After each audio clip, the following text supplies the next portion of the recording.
Sipag ng tagalinis natin, oh. Linis na sasakyan, eh. Maganda kasi weather, eh, oh. Umiinit.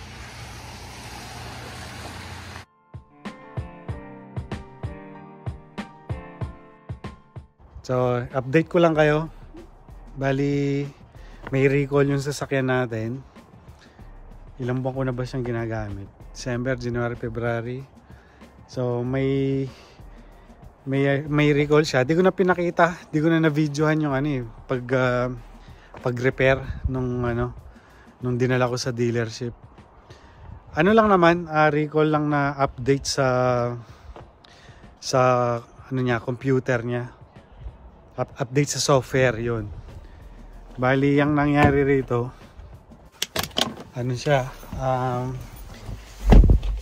in-update yung software.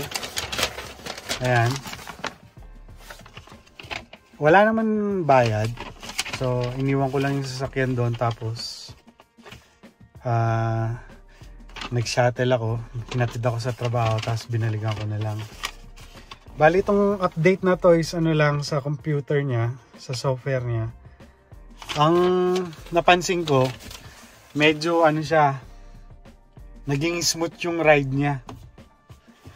Kung titignan mo, para siyang nasa siya ngayon, sports mode.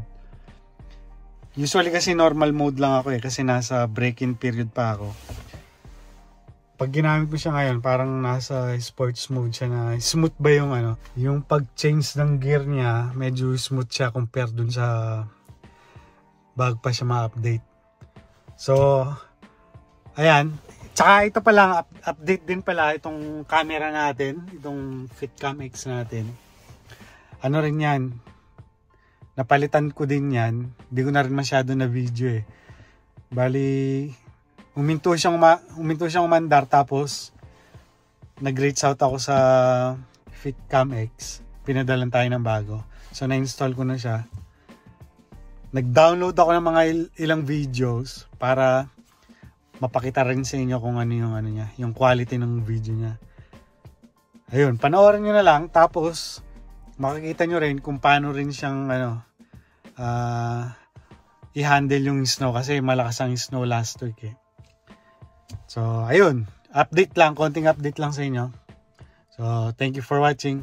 Peace and love.